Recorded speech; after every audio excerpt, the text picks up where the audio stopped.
Have you ever seen those images where you had to squint your eyes to see a different image? Images like this, or even this?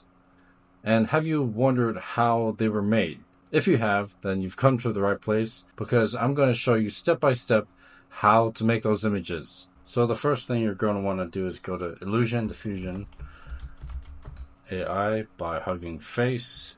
Under Input Illusion, you'll want to put in an image or an image of a text. In the example that I showed you at the beginning of the video, you saw two UFC fighters in the clouds. Well, under Input Illusion is where I had put in those two UFC fighters, and the prompt is where I put in clouds. So we're going to start with a completely new image. So for the image creation, I'll go to Midjourney. You can use any image creating software like Bing or Leonardo AI. I find Midjourney to be the most high quality.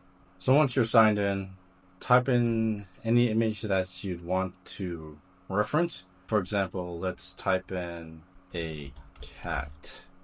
That seems too simple. Let's type in two dogs fighting. So let's go with this last one here. Save this. Go back to Hugging Face. Put in that image. For the illusion strength, it ranges between 0 and 5. The lower the number, the more it'll reference the prompt. So if I type in clouds, it'll look more like the clouds and less like the input image. But if we crank this up all the way to 5, then it'll look very much like the input image and less like the prompt. So we can set this to 5 and click run and see what it gives us. So that looks pretty good. Let's just reduce this all the way down to 0.02, click run, and see what that gives us.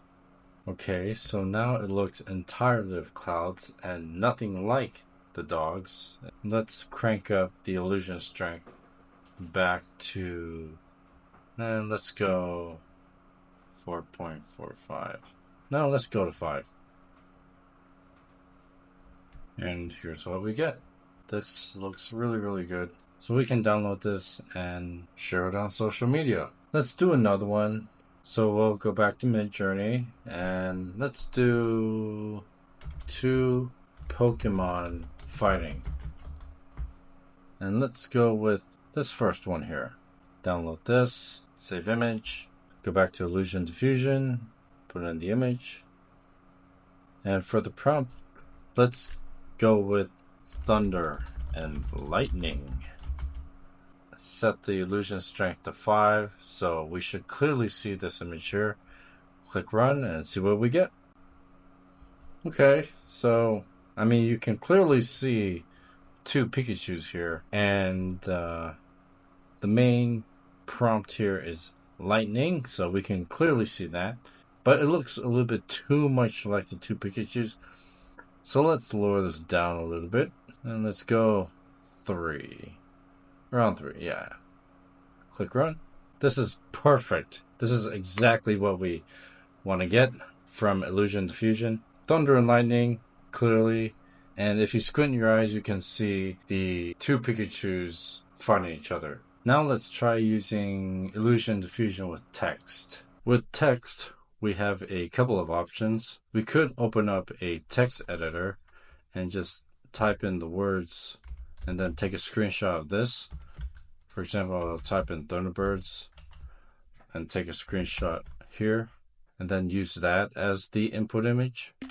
Or you can use an AI software to create the text images. For now, let's use the Thunderbirds image that we had taken a screenshot of and put that into Illusion Diffusion.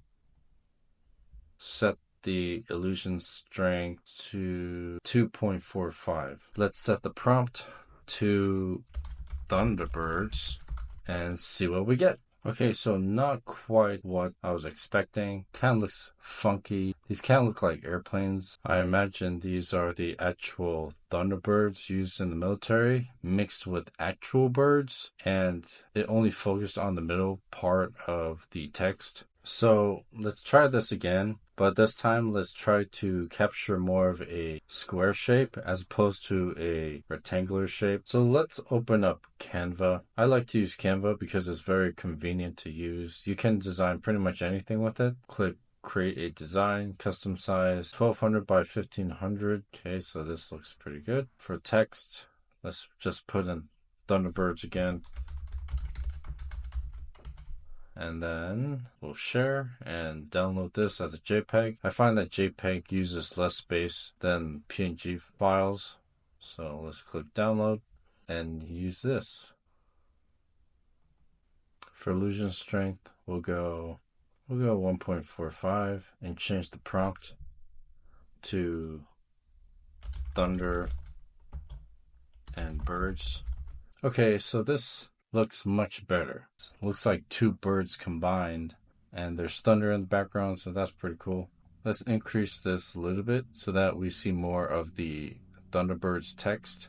There's too much text here, and the D in birds kind of looks like an O. Let's reduce this a little bit to 1.45 again. Okay, when you squint your eyes, you can still see the words. Kind of hard to tell, but you get the idea. Okay, let's actually change the prompt from Thunderbirds to a path in the forest. Okay, not bad, not bad. Let's just play around with this, reduce the illusion strength so that it looks more like the forest and see what we get.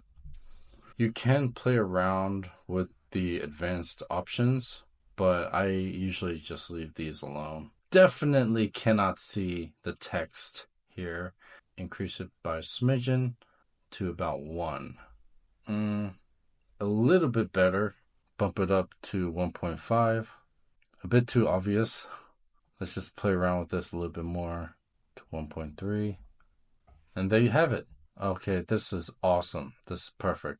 So it's very subtle. If you squint your eyes, you can see the text, but it's not too obvious. So that's exactly what you want. There are these additional examples here, but if you click them, they just replace your input illusion image. What you can do is create an image somewhat like this in Canva and have like an image within the black boxes and then use that as your input image. I haven't tried that yet, but that's something you could experiment with. Let's just click run and see what we get with this checkerboard image. Okay, so kind of cool. Let's go with this spiral here and let's change the prompt to a galaxy of stars. And there you go. What you could also do is click this webcam button here, and this will allow you to use your webcam and take a picture and use this as the input image. So pretty cool. Let's just take a picture, and for the prompt, let's change this to a field of flowers. Set the illusion strength down to 1 and see what we get.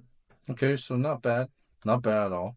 At first glance, you can clearly see my image, so let's just reduce this down to like 0.5 because you want this to be as subtle as possible. Okay, a little bit better, but it's hard to see, so let's just increase the strength a little bit to 0.6. Alright, I'm happy with that. Looks good. If you squint your eyes, you can see my image in the background. And there you have it. So go ahead, have fun with this. And if you found this video helpful at all, hit that like button and subscribe if you'd like to see more of my AI tutorials.